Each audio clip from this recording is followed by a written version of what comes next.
go ahead and call the Senate to order. Sergeant Arms will please secure the chamber doors. Members, please take your seats. Madam Clerk, please call the roll. Mr. President. Has everyone recorded their presence? Actually, before we do that, apologies. On this Friday, March 13th, beautiful day outside, we have Reverend Dr. Paul Johnson of Goshen United Methodist Church from Gaithersburg, Maryland, guest of our Majority Leader. Please rise for the invocation.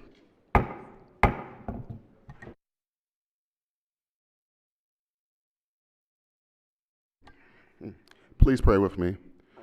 O divine Creator, I give you thanks for these men and women whom you have brought to Annapolis to do justice rooted in their love for you and their love for everything and everyone you have created. Give them the courage, compassion, and conviction to do your will. Where there is fear, embolden their faith. When trials or selfish agendas try to make them shrink, give them the fortitude to stand, and if they fall, to stand again. When misinformation or pride tries to isolate these leaders from communities that are being marginalized, give them the wisdom to unite with one another. Root them in a love so deep that it casts out all fear and fuels them with the courage and the conviction to provide for and protect those who are vulnerable and to invest in the prosperity of Maryland. Bless them with divine wisdom to find creative solutions to complex problems and a common resolve during these uncommon times. Amen. Thank you, sir. Appreciate that. Recognizing the Majority Leader. Thank you, Mr. President. Reverend Johnson is pastor in my little neighborhood church and Goshen United Methodist. And I love to go there on a Sunday morning because they have about the best choir that you could imagine. And it doesn't matter whether there's 10 of them there or 20. It's great. And it was such a warm, welcoming church to visit. So I'm thrilled to have him here this morning. Thank you. Could Wonderful. I have his remarks journalized, please? Absolutely. Without objection, we'll journalize the Reverend's wonderful remarks. Yes, Senator from the 26th. Thank you very much. All the Kappas in here, would you just make your sign? Kappas, Kappas, Kappas. The Reverend happens to be our Kappa brother, which, as you know, is the greatest fraternity on earth, and others don't even touch us. Thank you so much for that. The senator from the 22nd all of a sudden is objecting to the prayer. No, standing with the alphas. No. All right. If there's has everyone recorded their presence? If not, the clerk will take, or if so, the clerk will take the call. With 42 members in the chamber and a quorum being present, the Senate of Maryland is back again in session. Let's see, we don't have any resolutions today. Any introductions? Yes, Senator from, oh, no. Any introductions? No? All right. In that case, we're jumping right in. So we consider the reading of the journal from the prior legislative day. Let's go to Senate bills passed by yeas and nays. This is message from the House number 2. Clerk will read the bills. Senate Bill 338, Senator Lewis Young, State Retirement and Pension System Transfer Between Systems Work Group Extension. Majority Leader moves so be considered the reading of the bills. They are passed through. Can I see that one again? All right, now we have a message from the House, Calendar 15. Clerk will read the bills. House Bill 10, Delegate Foley, legal, advertisement or legal notice, publication, newspaper or newspaper in general circulation, digital newspapers, judicial proceedings. Majority Leader moves so we consider the reading of the bills. They'll be referred to their appropriate standing committees. Let's go to the report of the Committee on Budget and Tax. This is number 7. Clerk will read the first bill. Senate Bill 193, Senator Quarterman, Washington County Sales and Use Tax Exemption Target Redevelopment Area, favorable. Recognizing the bill sponsors, the floor leader. Thank you, Mr. President. Colleagues, Senate Bill 193 provides a state sales and use tax exemption over a 10-year period for the sale of specified construction materials or warehousing equipment purchased by a person solely for the use in a targeted redevelopment area in Washington County. There are no committee amendments. Move the adoption of the favorable committee report. Floor leader moves for the adoption of the favorable committee report. Any discussion? Any objections? Without objection, the favorable committee report is adopted. Are there any amendments to the bill or its title?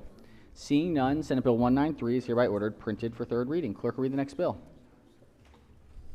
Senate Bill 231, Chair, Budget and Taxation Committee, Horse Racing Prohibited Acts, Slaughter of Racehorse for Commercial Purposes, favorable. Recognizing the Senator from District 7 is the floor leader. Thank you, Mr. President. This is a departmental bill. It's actually a serious issue with racehorses. Unfortunately, at the end of their racing life, sometimes trainers, they can't sell them to, to be ridden in, by, kids or, in the equestrian world. What do they do with them?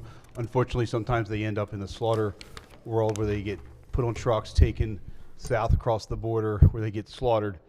And what this bill does is tries to stop that. We work very closely with the department to make sure that we have enough teeth in this bill seriously so that they don't take these horses out of state, sell them to a third party. So what this does is it prohibits a person from slaughter or causing the slaughter of a racehorse in the state for certain commercial purposes in purchasing, selling, transferring, or offering for sale or importing into the state or transporting a racehorse if the person knows or reasonably should know that the racehorse will be slaughtered for certain commercial purposes. There were no committee amendments, and I just move favorable in the committee report, Mr. President. Floor leader moves for the adoption of the favorable committee report. Any discussion? Any objections? Without objection, the favorable committee report is adopted. Are there any amendments to the bill or its title? Seeing none, Senate Bill 231 is hereby ordered, printed for third reading. Clerk will read the next bill. Senate Bill 312, the President, Constitutional Officers, Salaries, favorable. Recognize the chair of the committee is the floor leader. Thank you, Mr. President. This bill implements the salary recommendations of the Governor's Salary Commission for the Attorney General, Comptroller of the Treasury, the Secretary of State, and the State Treasurer for the upcoming term. There are no amendments. Move adoption of the committee report. Floor leader moves to the adoption of the favorable committee report. Any discussion? Any objection? Without objection, the favorable committee report is adopted. Are there any amendments to the bill or its title? Seeing none, Senate Bill 312 is hereby ordered, printed for third reading. Clerk, read the next bill. Senate Bill 313, the President, Courts, Administrative Judges, Annual Stipend, favorable. Recognize the chair of the committee. Thank you, Mr. President. Senate Bill 313 authorizes the Chief Judge of the Appellate Court of Maryland and the judge who serves as an administrative judge for a circuit court or the district court to receive an additional stipend in addition to the judge's annual salary. And their amendments move adoption of the committee report. Floor leader moves to the adoption of the favorable committee report. Any discussion? Any objections? Without objection, the favorable committee report is adopted. Are there any amendments to the bill or its title? Seeing none, Senate Bill 313 is hereby ordered, printed for third reading. Clerk, read the next bill. Senate Bill 518, Senator King, Maryland Financial Empowerment Center Network Pilot Program, Establishment, favorable. Recognizing the bill sponsor, the floor leader. Thank you, Mr. President. Senate Bill 518 creates the Maryland Financial Empowerment Center Network Pilot Program to establish a statewide network of financial empowerment centers in different regions of Maryland. The Comptroller's Office must implement and administer the program. Each center must provide free one-on-one financial counseling and coaching services on how to increase savings, pay down debt, access banking, and improve credit scores. For fiscal years 2028 and 2029, the governor must include in the annual budget bill an appropriation to the Comptroller's Office in an amount sufficient to cover the costs of the program. The pilot program sunsets September 30th, 2029. There are no amendments, and I move adoption of the favorable committee report. Floor leader moves to the adoption of the favorable committee report. Any discussion? Yes, I recognize the senator from the 28th. Mr. President, I have asked the floor leader. Question for the floor leader. Senator may proceed. Thank you, Mr. President. Thank you for this bill, floor leader. You mentioned that these centers will be in certain areas of the state. Does it just prescribe which areas of the state? No, it does not. Okay. Did you? Probably any part of the state that really signs up for it is interested in getting it going in their part of the state.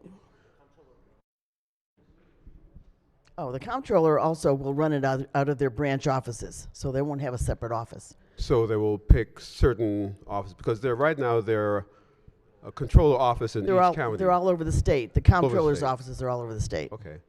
And so did you pick a number? Does the bill, not you, but did the bill list a number of centers that they'll have, or it'll up to the controller to? No. Okay. Okay. So did the controller indicate how many centers they might be interested in putting in the state? No, that bill doesn't prescribe that. Okay. All right. Well, thank you. I'll reach out to the controller Okay, to see thank you. what the plans are. Thank you. Thank you, Mr. President. Thank you, Senator. Any further discussion on the report? Any objections to the report? Without objection, the favorable committee report is adopted. Are there any amendments to the bill or its title? Seeing none, Senate Bill 518 is hereby ordered printed for third reading. Clerk will read the next bill. Senate Bill 748, Senator McKay, Correctional Officers Retirement System, Allegheny County, favorable. Recognize the senator from Frederick City as the floor leader. Thank you, Mr. President. This bill authorizes Allegheny County Detention Center officers to be members of the Correctional Officers Retirement System as a condition of employment. However, this is subject to Allegheny County participation in CORS as a participating government unit. There are no amendments, therefore I move for adoption of the committee report. Floor leader moves for the adoption of the favorable committee report. Any discussion? Any objections? Without objection, the favorable committee report is adopted. Are there any amendments to the bill or its title? Seeing none, Senate Bill 748 is hereby ordered printed for third reading. Clerk will read the next bill. Senate Bill 828, Senator Hester, State Finance, Delinquent Federal Funds, Federal Obligations Enforcement Act, favorable. Recognize the senator from the 47th as the floor leader. Thank you, Mr. President. In the most simplest of terms, what this bill does is create a mechanism for the state, Maryland, to collect when the federal government is delinquent in federal funds owed to the state. Senate Bill 828 enables the state to reserve jurisdiction with respect to land leased or otherwise held in the state by the United States when the federal government is found not in compliance with court decisions upholding congressionally approved spending. The Board of Public Works is authorized to determine the federal government is delinquent in federal funds owed to the state in the event of federal noncompliance with court decisions, upholding congressionally approved spending, and must refer the delinquent federal funds to the Central Collection Unit of the Department of Budget and Management. CCU may collect these delinquent federal funds owed to the state. The comptroller is authorized to withhold state payments to the federal government for delinquent federal funds referred by CCU. There are no amendments. Move adoption of the committee report. All right, floor leader moves to the adoption of the favorable committee report. Any yes, recognize the minority whip on the report. I wonder if the floor leader might yield for a question on this bill. Yes. Senator may proceed. Thank you. I'm just seeing this now, and I do think we should get our bills paid, but I was curious what are some examples of this? Okay, so I do have some examples. For example, Chrisfield lost out on $36 million in FEMA BRIC grant funding that had been approved after the federal government canceled it retroactively. $1 billion total in cuts from this program, just by virtue of one. We also have had issues with regard to SNAP. As we all heard, and we heard about the fact that Maryland had been allocated $62 million in state funds to cover the SNAP, and the federal government has not reimbursed Maryland for the funding required. The list goes on and on. This is literally millions and millions of dollars that we are due as a state, but we right now don't have a mechanism to get that money, and we're creating that with this piece of legislation. Yeah, can I ask about, for example, the Chrisfield situation? That is a grant. Is there no history of the federal government doing this before? Because my understanding is you can have grants get canceled. My question, the SNAP one I get, because we're in a joint program with the feds on that. The ones that are standalone grants that the feds give, and I don't know the circumstances totally behind that one, but I remember reading in reports about it. Mm-hmm. I thought you were going to tell me SNAP, Medicaid. Oh, I gave you more than one.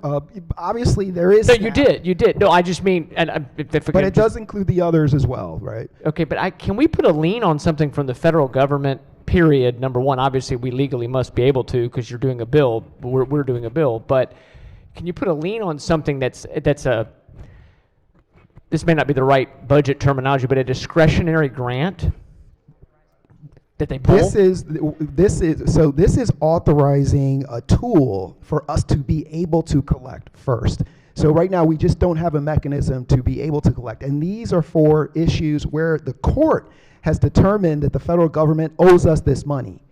That's what this is about. This is about giving us the opportunity to create a mechanism through the Board of Public Works to be able to collect on those dollars.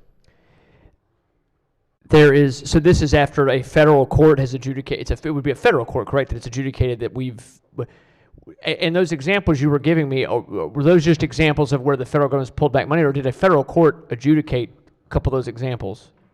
Those are cases those are examples. They're not yet fully They could have gone to court. Exactly right. So right now they could go.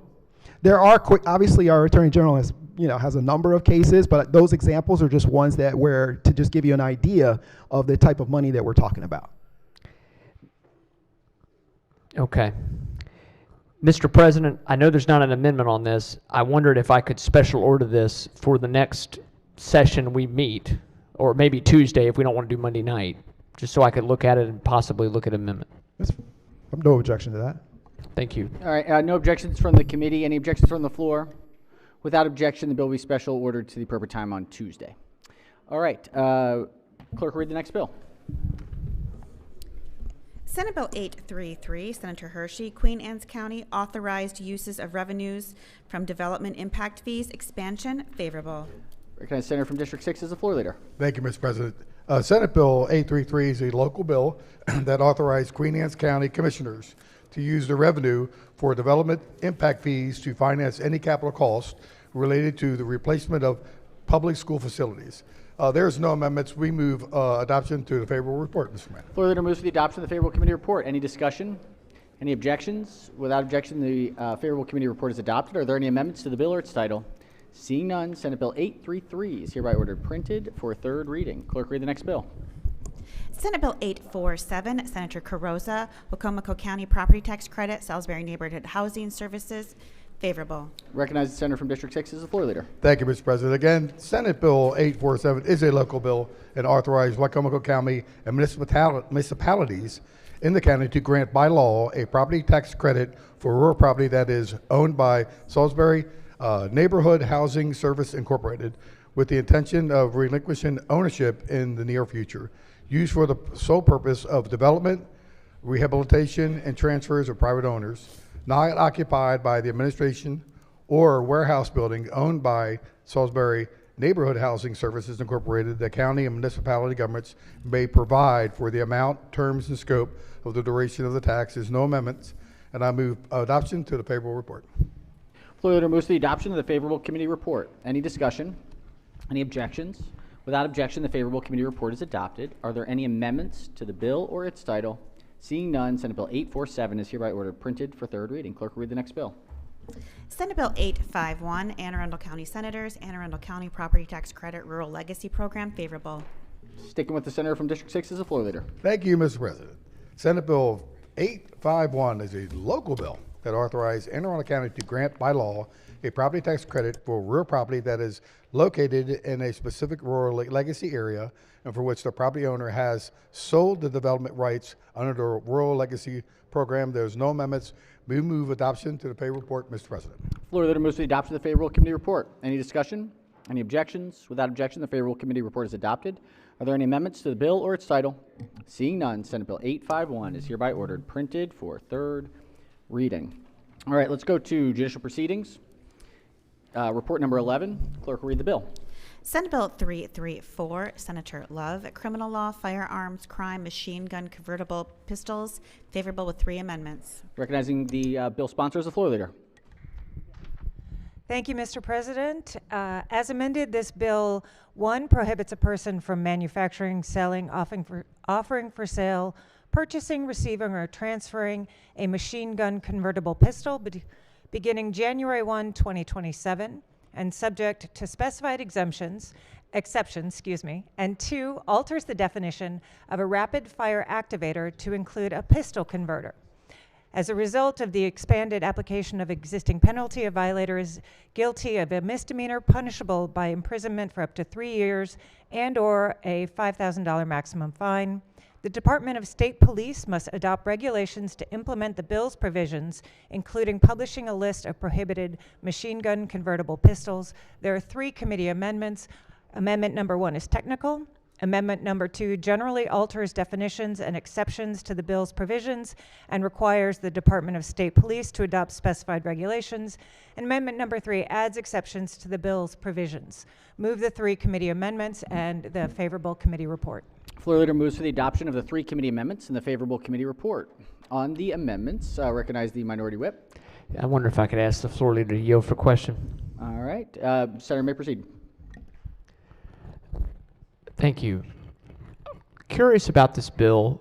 It's been amended a little bit. Generally speaking, I don't think we want people having, automatic weapons have a restriction, long-standing restriction. Can you explain to me, though, how everything we're making more illegal in this is not already illegal, and why we need this bill? Sure, thank you for the question. So, as you noted, machine guns are illegal federally and in this state. And also something called a switch is illegal federally and in this state. So what this bill is doing is recognizing the reality that we're in. So increasingly, law enforcement are finding these readily convertible pistols, essentially do-it-yourself machine guns. And we heard testimony from law enforcement to that effect. And so what this bill is it's really a common sense design regulation. It's looking at a very narrowly defined type of semi-automatic pistol, and the definitions are clearly laid out in the bill, and it's going after the design. So I hope that answers your question. Yeah, so does this apply to more than one pistol on the market? Yes. More than one company, more than one brand? Yes. Okay. Curiform trigger bar means a component. I'm sorry, I'm on page 2 of the reprint. Cruciform trigger bar means a component of a semi-automatic pistol, serves as a link between the trigger and the firing pin, and has its sear incorporated into a cross-shaped surface. That's new language in the bill. What did that? I'm asking. I know this is the bill as the sponsor. The floor leader is the sponsor. So that replaced other language. Was that considered to be more, or was it just moved from another part of the bill? The definition of cruciform trigger bar is part of the bill. It's new language in code, and we. It's underlined because it was moved to a different spot. Okay, thank you. Now I was trying to understand. And then there's been a concern raised about this bill that I've heard about one particular manufacturer that manufactures a gun, and there are people who are trying to mess with it, for lack of a better, it's not a technical term, but and it's illegal to mess with it, and it's illegal to have the thing that they use to mess with it. But by passing this bill, we'll make it impossible to sell that firearm in the state, even though it's a very commonly used handgun. Can you comment on that? Is there anything that was done to sort of assuage that concern? So I hear you. And in essence, yes, it is going after a very specific design, and one of those pistols one of them is common. But this specific design, it's got to have a cruciform trigger bar. It's got to be readily convertible by common household tools. I mean, you can get a pair of nail clippers, clip off the back, shove in a switch, and you've got a machine gun that fires up to 20 rounds a second, 1,200 rounds a minute. So these are excessively dangerous guns, and so that's what we're looking at. We're going after these excessively dangerous guns. And you believe there's only one type of, or maybe a limited number of first of all, I don't know about 20 rounds a second, because that seems statistically impossible. It's not. I also know that these switches, somebody tries to, they should not do this, and nobody should do this, but they do that, it'll misfire and fire very erratically. So it's not good, and I'm not saying I'm defending that practice, but I think some of the reporting around this has been a little maybe a little overstated. But I understand we want to try to crack down on the practice. So aren't there lots of handguns that could be mangled in this way? Because we're not talking about just some little thing you clip on.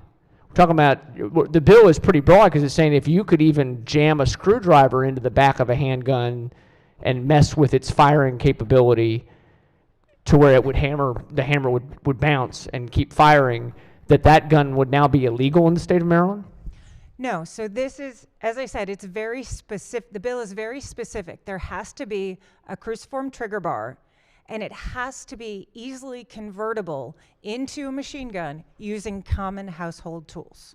Okay, and so the cruciform trigger bar is, and I confess I'm not as knowledgeable about all the details of handguns as probably some people I know, but a cruciform trigger bar, you're telling me, is a unique product that has only surfaced maybe in a more limited fashion, that this is not going to somehow ban all, or not all, but many different types of handguns or cause problems for many different types of otherwise law-abiding gun owners. Correct. There are many types of semi-automatic pistols that do not have cruciform trigger bars. Okay. If this bill passes as is, if someone possesses that gun currently, hasn't done anything with it, is using it as appropriately, once this bill passes, what's the provision? I'm assuming the bill does not require that they surrender this firearm? Yes, this bill does not affect them. They can keep, they can possess, they can take it in for servicing, they can hand it down through their estate, they can give it to family members. There are all sorts of exceptions in here, but if you have it, you can keep it. And you would just have to prove that you had purchased it before, I'm assuming this is October 1 or July 1 of this year? January 1, 2027. Okay, January 1, okay. Mr. President, I think there's some more questions about this bill and possibly a couple of amendment ideas, so I'd like to know if we could special order it for Tuesday. And I'm saying Tuesday only because of Monday night, but that's my request. Mr. President, can we lay it over? Senators move to special order. Senator, there's objections to the special order. I would go with the layover. Senator moves the special order request, moves to special or lay over the bill. Yep. The bill, that motion is in order. The bill and the amendment will lie over under the rule. All right, let's go to special order calendar number 33, executive nominations. Clerk will read the calendar. And actually, Madam Secretary, could we please ring the bells?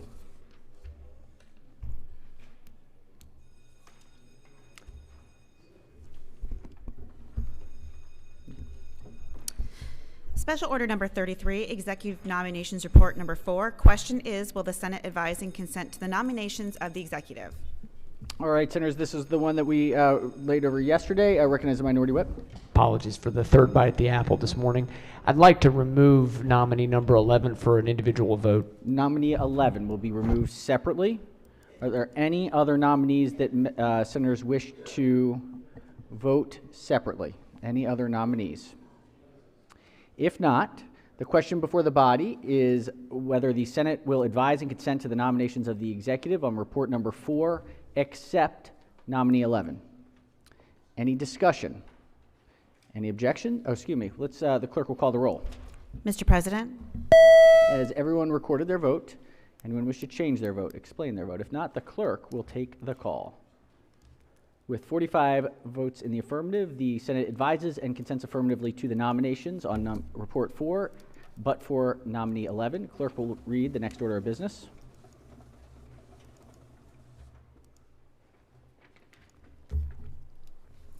Special Order Executive Nominations Report Number 4. Will the Senate advise and consent to the nomination of the executive of nominee number 11?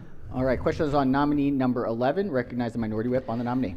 Thank you, Mr. President. And just in speaking why I'm going to be voting no on this nomination. I first want to say the person involved, the nominee, it's not a personal thing about the nominee. There's good qualifications, I think, in general. I think there's some concerns about someone coming from executive level staff to a position that is supposed to be sort of arm's length free of potential conflict. So there is a concern there. that you have someone from the governor's office that now is going to a position that's supposed to be an independent inspector of the entity that is involved with administering one of the largest, or perhaps the largest line item in our state's budget, or at least overseeing the education system.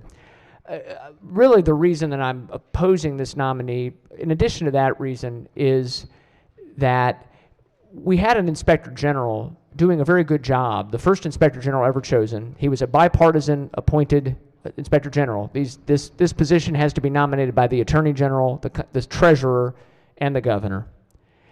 And was starting to really find some pretty interesting and in some cases some bad things. Some things that needed to be changed in our education system. He wanted to continue serving. He was denied that opportunity, which is the prerogative of the appointers.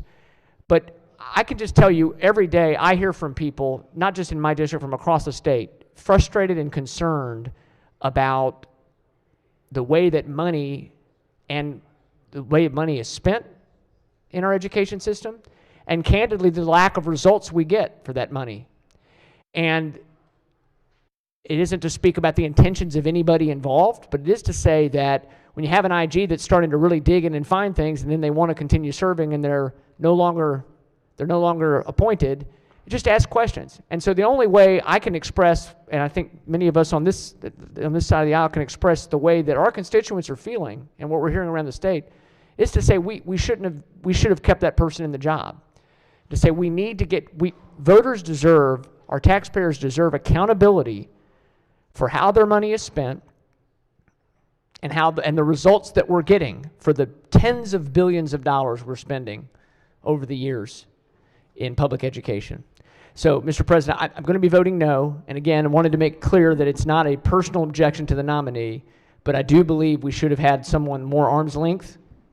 And I do believe that people are crying out for real accountability and want results. And it would have been good to have the same person continue doing the job of finding things that need to be corrected. So my vote will be no. Thank you, Mr. President. Thank you, Senator. All right, any further discussion of the nominee? Yes, recognize the Senator from District 18. Thank you, Mr. President. Nominee number 11 is my constituent, and I just want to speak on her behalf, and I hope the body votes for her appointment.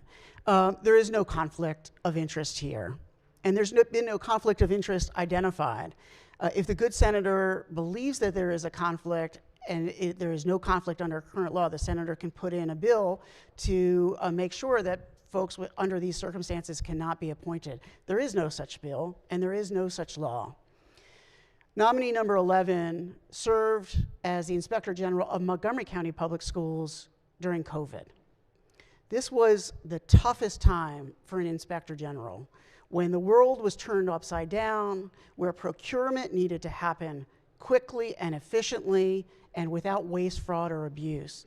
And under the most challenging circumstances, nominee 11 stepped up and made sure our local school system, the school system that I graduated from and where I send my 3 children, was spending that money appropriately. She's done an incredible job. She has the right qualifications, and I urge a green vote on nominee number 11. Thank you, Senator. Any further discussion on the nominee? If not, the clerk will call the roll. Mr. President? Has everyone recorded their vote? Anyone wish to change their vote? Explain their vote? If not, the clerk will take the call. With 36 votes in the affirmative, the Senate advises and consents affirmatively to nominee number 11. I want to thank the senators. Executive nominations can always be a bit challenging because it's an individual that we're talking about. I want to thank the senators for referring to not the specific individual, but the general qualifications. It helps us to be able to do it in open session while also recognizing that it is an individual. So thank you both very much for that. All right, we have a third reading calendar. This is calendar number 34. Clerk will read the first bill. Senate Bill 16, Senator Sidnor, Child Support Earnings Withholding Limits. Senate Bill 16 is on third reading for final passage. Any discussion? If not, clerk will call the roll. Mr. President? Has everyone recorded their vote? Anyone wish to change their vote? Explain their vote? If not, the clerk will take the call. With 44 votes in the affirmative, Senate Bill 16 having received a constitutional majority is declared passed. Clerk will read the next bill.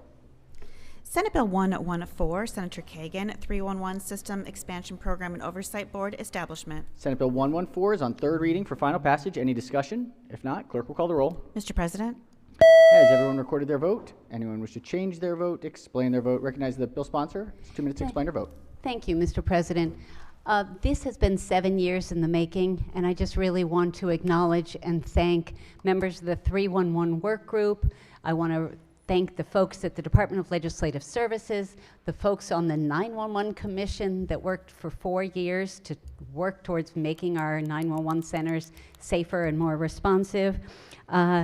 The head of 311 in Denver, Laura Dunwoody, and in DC, Heather McGaffin, both provided great advice. Sarah El-Alami at DeWitt, Bill Ferretti, who used to run Montgomery County's 911 Center, who is just extraordinary, the Maryland Association of Counties, and then finally, Mr. President, I really want to give my gratitude to my friend and colleague in District 2, Washington County, who has just been a terrific partner on this, was a member of the work group, and just a great partner and ally. Thank you so much. Thank you, Senator. Recognize the senator from Capital City. It's 2 minutes to explain her vote. Oh, okay. All right. Any further senators wish to explain their vote? If not, the clerk will take the call. With 45 votes in the affirmative, Senate Bill 114, having received a constitutional majority, is declared passed. Introduction? Go ahead now. We'll recognize the senator from the Capital City before people leave. My apologies, Mr. President. I do have an introduction. We are joined today by the Maryland Counseling Association. The Maryland Counseling Association's mission is to promote public confidence and trust in the counseling profession and to influence policies that affect professional counselors and the welfare of the clients that they serve. The Counseling Association has joined us today with their president, Dr. Donnette Day, with their executive director, Catherine Eaton, and their advocacy chair, Doug Carr. They are in the gallery just above us here, senators, and they will also be making the rounds to your offices today to share with you all their legislative priorities for this session. We are thankful for the work that they do as counselors, and we did want to acknowledge them and give them a warm Senate welcome. Thank you, Mr. President. Welcome. Thank you for your great work. Thank you all. All right, let's jump back into the calendar. Clerk will read the next bill. Senate Bill 160, Chair, Judicial Proceedings, Public Safety, Licensed Firearms Dealers, Notification Regarding Compromising Events. Senate Bill 160 is on third reading for final passage. Any discussion? If not, clerk will call the roll. Mr. President, Has everyone recorded their vote? Anyone wish to change their vote? Explain their vote? If not, the clerk will take the call. With 34 votes in the affirmative, Senate Bill 160, having received a constitutional majority, is declared passed. Clerk will read the next bill. Senate Bill 431, Senator Brooks, Fish and Wildlife, Endangered and Threatened Species and Migratory Birds, Regulations, Lists, Petitions, and Essential Habitats, Takings. Senate Bill 431 is on third reading for final passage. Any discussion? If not, clerk will call the roll. Mr. President, Has everyone recorded their vote? Anyone wish to change their vote? Explain their vote? If not, the clerk will take the call. With 44 votes in the affirmative, Senate Bill 431, having received a constitutional majority, is declared passed. Clerk will read the next bill. Senate Bill 482, Senator McKay, Criminal Law, Interference with Critical Infrastructure or a Public Safety Answering Point. Senate Bill 482 is on third reading, final passage. Any discussion? If not, clerk will call the roll. Mr. President, Has everyone recorded their vote? Anyone wish to change their vote? Explain their vote? If not, the clerk will take the call. With 45 votes in the affirmative, Senate Bill 482, having received a constitutional majority, is declared passed. Clerk will read the next bill. Senate Bill 606, Senator McCray, Maryland Easy Pass Commuter Fairness and Transparency Act of 2026. Senate Bill 606 is on third reading for final passage. Any discussion? If not, clerk will call the roll. Mr. President, Has everyone recorded their vote? Anyone wish to change their vote? Explain their vote? Chair, in explaining his vote, gives an enthusiastic yes on this one, so there you go. Clerk will take the call. With 45 votes in the affirmative, Senate Bill 606, having received a constitutional majority, is declared passed. Clerk will read the next bill. Senate Bill 917, Senator Mouts, Health Occupations Practice of Audiology Definition. Senate Bill 917 is on third reading for final passage. Any discussion? If not, clerk will call the roll. Mr. President? Has everyone recorded their vote?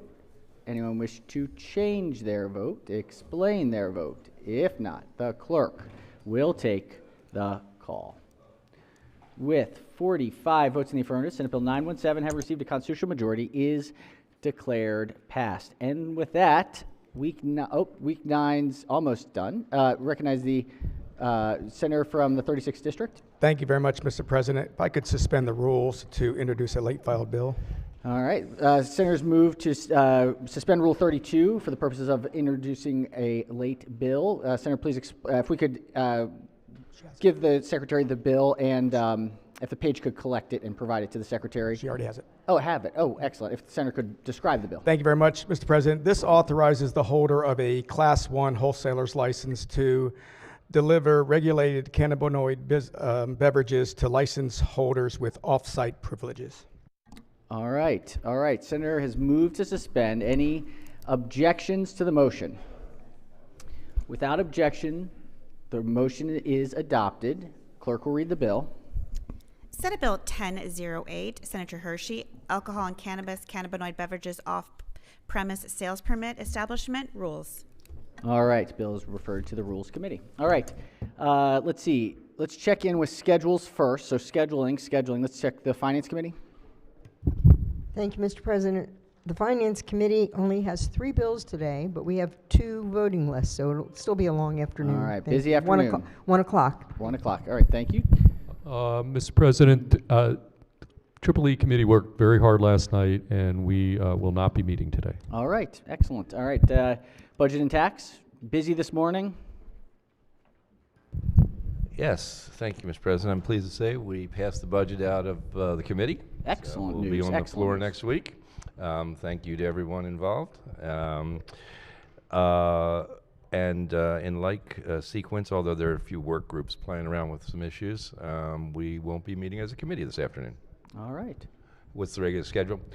Yeah, so Monday night, I will make that short speech, lay it over till Tuesday, and we'll begin second reader on Tuesday with third reader on Wednesday. Yes. Great. All right. It is. There's lots of steps left.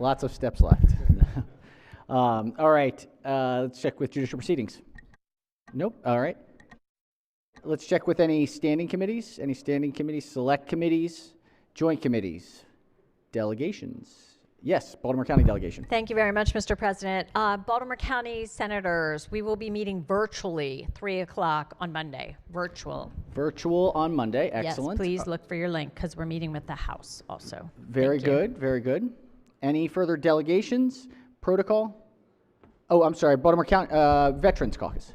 Oh no, executive noms. No, executive nom. Yes, colleagues, the executive nom will be meeting on Monday at 5 o'clock in the Amos hearing room. Wonderful. 5 o'clock Monday. Yes, the Baltimore City delegation. Thank you, Mr. President. Baltimore City delegation will be meeting 4 o'clock on Monday. Excellent. Thank you. Protocol? Thank you, Mr. President. On behalf of the Protocol Committee, we have a couple of announcements. First, we want to thank the staff. We have the smell of spring in the chamber this morning. If anyone hasn't noticed, that's a spring flavor, the fresh mulch with the weather changing. That's the first announcement. We want to thank everyone involved in that.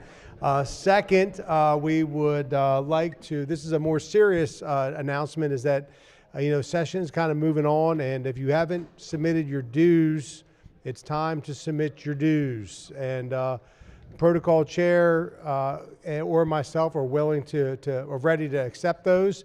And finally, it is our time to thank our pages. I believe this is their last week with us. And it is the 3 and 9ers. The 3 and 9ers. If we could ask the Majority Leader and the Minority Leader to please join us at the front for our Week 3 and Week 9 pages presentation.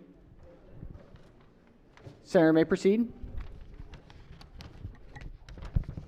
I thought we were going to expedite for a second. Here we go, folks. Big round of applause for our first page, District 5, Liberty High School, Anika Argawal. Thank you, Anika. Our next page. Our next page is District 34, Loyola Blakefield High School, Andrew Blackburn. Thank you, Andrew. Our next page is District 23, Dr. Henry Wise High School, Kadeem Brown. Thank you, Kadeem. Our next page is District 29, Leonardtown High School, Margaret Bile. Thank you, Margaret. Our next page is District 14, Damascus High School, Ryan Chickadell. Thank you, Ryan. Our next page is District 41, Digital Harbor High School, Jerome Graham. Thank you, Jerome. Our next page is District 4, Walkersville High School, Thomas Kelly. Thank you, Thomas.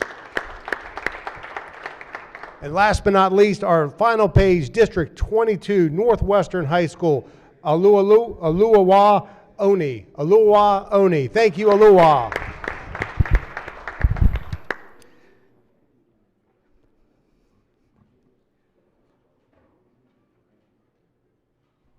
Very well done, Pages. Congratulations on a great week. We enjoyed meeting you and are excited for your futures. You're the best and brightest among us, so keep up the incredible work, and we wish you the best in your future endeavors. So thank you all for all of your great work. Thank you. Excellent. All right. We do have a presentation. Do we have any other announcements before we have a presentation? I have two quick announcements. First, Senators, on your desks, we have a memento that celebrates the most comprehensive exterior restoration of the State House and grounds. This memento was fabricated from granite rubble discovered around the perimeter of the State House and was originally employed during the construction of the 1906 annex. I want to thank Mark Schneiderman, the project manager, Secretary Chaudhry, and all of those who are involved in this very, very, very extensive project, and thank them for the momentum that they have provided us. So if we could give them a warm Senate thank you, please. One other announcement, tomorrow is March 14th, 3-4, Pi Day. My son had a competition today. They were in class for 8th grade, who can say the most digits of pi, but it made me realize that on this Friday the 13th, the last time we had a Friday the 13th in March was in 2020. And on that date in 2020 was when we announced that we would be ending on March 18th, the first time that we cut the session short of the 90-day schedule since the Civil War. So here we are today, 6 years later, making it work. 7 years? 6 years later, right? And thought in honor of Pi Day and to break the evil Friday the 13th curse from March, there is pie in the lounge for senators. So we have some pie available. So please, before you head to your next endeavor, please grab some pie. With that, a much more important announcement, recognize the senator from Montgomery County. Thank you, Mr. President. If I could just, a moment of personal privilege. I've always liked Friday the 13th. My father was born on Friday the 13th, so I consider it a good day, not an evil day. So colleagues, it's my honor to present to you in honor of Women's History Month. I'd like to recognize an incredibly influential woman in our history who blazed the trail for the environmental movement we have today. Rachel Carson was born in Pennsylvania, but we can claim her as a Marylander. Rachel Carson was an avid conservationist and a marine biologist. Born in 1907, she grew up on her family farm in Pennsylvania. Accomplished from a young age, she had her first story published at just 10 years old. She went on to graduate top of her class and attend Pennsylvania College for Women, where she earned her bachelor's degree in biology and graduated magna cum laude. She completed her master's in zoology at Johns Hopkins University and intended to pursue a doctorate, but had to seek full-time teaching work to support her family during the Great Depression and through her father's death. In 1935, Carson began her professional career at the U.S. Bureau of Fisheries. She was initially brought on as a temporary worker. However, just 1 year later, she was hired as a junior aquatic biologist and became the second woman ever to be hired by the Bureau for full-time professional work. Using her research with marine biologists, Carson wrote a series of articles for the Baltimore Sun and other publications. In 1937, the Atlantic Monthly published her essay, Under Sea, which provided a narrative-driven perspective on ocean life. She later developed this essay into a book, which was published in 1941 and became the first of a trilogy of books which established her as a distinguished nature author. In 1957, Carson shifted her focus towards conservation. The United States government had just launched their gypsy moth eradication program, which involved the aerial spraying of DDT and other pesticides mixed with fuel oil. DDT was the first modern synthetic insecticide produced in the 1940s, and Carson was extremely concerned about its impacts. Spurred by the government's harmful initiative with DDT, Carson began writing one of her most influential works called Silver Spring. Silver Spring has been one of the most influential environmental books in history. Carson triggered a massive environmental political shift, which resulted in a nationwide ban on DDT and other harmful pesticides.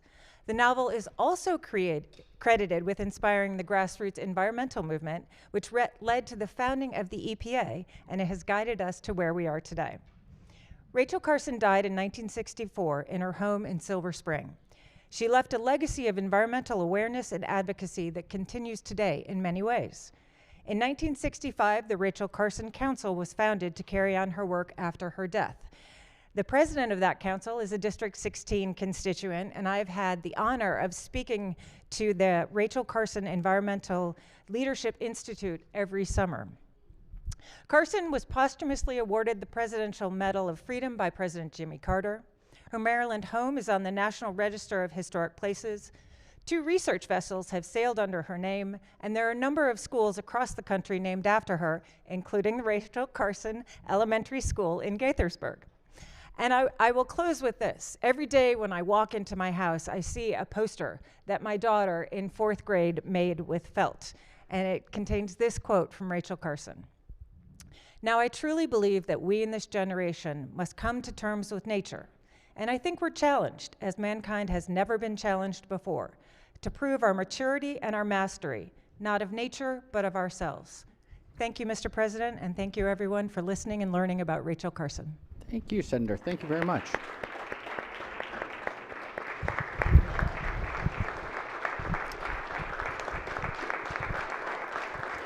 Recognizing the Majority Leader. Thank you, Mr. President. I ask that the good senator's remarks be journalized. Certainly. Without objection, we'll journalize the wonderful remarks. Thanks for that moment. All right. Anything else before we adjourn? If not, let's do a quorum call. Mr. President? Has everyone recorded their presence? If so, the clerk will take the call. With 45 members in the chamber and a quorum being present, the Senate of Maryland remains in session, recognizing the Majority Leader. Thank you, Mr. President. I move the Senate of Maryland stand in recess until Monday, March 16th at 8 p.m. Without objection, so ordered. See you all next week. Have a